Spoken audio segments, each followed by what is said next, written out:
Nakatikim si Tutoy nang hindi niya inaasahang bawi at dito ay tumalsik siya at gumulong-gulong dun sa sahig at ginawa pa ng wrestling. Binilangan pa siya ng kalaban niya. Ang masama pa nun ay sumut pa yung tira kaya lalong nag-wild yung crowd. Ano yun, Justin? Kailangan mo bumawi! Ikaw ba? At dito ay tuluyan na naging Justin Show ang official game na nilalaro namin. So guys, kung napanood nyo nga yung video kahapon ay talagang dinikdik itong si Tutoy dun nga sa crowd. At talagang todo depensa itong si Kuya kaya lang nalulusutan pa rin siya. Pero talagang na-challenge itong si Tutoy dahil ang ganda depensa na itong kalaban niya. Maharas at talagang physical maglaro. Pero kahit ganun ay nagagawa ng paraan ni Tutoy. Crossover biglang around the back tapos inatake. At maya-maya lang ay talagang tinatawag niya yung mga kalaban para depensahan siya. Kaya lang nung huli na parang wala na talagang gustong lumapit. Nakatayo na lang yung bata natin pero nandito si Kuyang naka-orange. Yan nga yung number 29 at dahil sa pinagagawa na itong si Tutoy parang mabubuhayan siya ng loob. At talagang haharasin niya itong si Tutoy. Nang dahil dyan ay magto-turnover ang bata natin. At tuluyan na niya makukuha ang possession. At dito ay makakatikim na ng napakatinding bawi itong bata natin. Tara't panoorin natin ang mga susunod na pangyayari.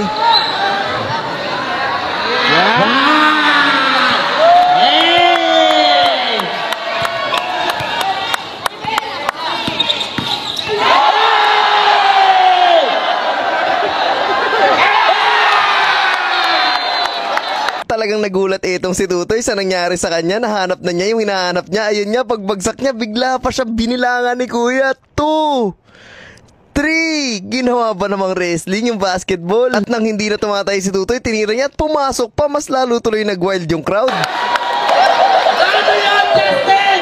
Kailangan mo bumawi! Ikaw ba?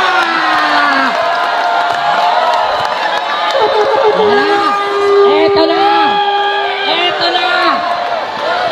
At dito guys, medyo nagugulo yung camera natin. Sobrang dami kasing tao na pumasok sa court. Isipin nyo ba naman yung official game biglang naging Justin Show?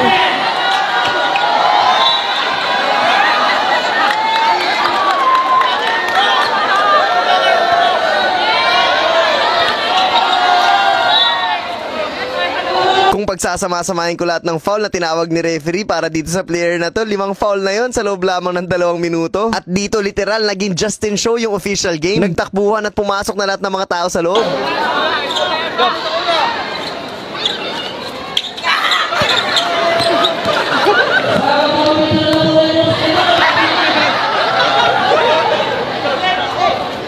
Pero guys, sports lang yan at walang pikunan. Pure entertainment only. At dito pagkatapos ng laro, pakinggan nyo yung sinabi ni Tutoy dun sa kalaban niya. Thank you.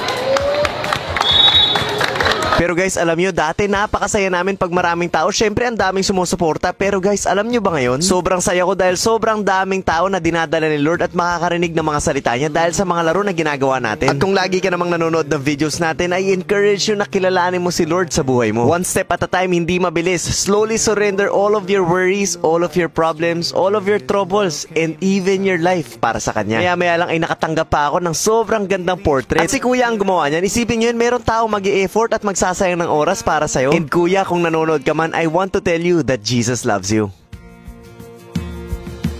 Who am I that the maker of heaven wouldn't love me and know me by name?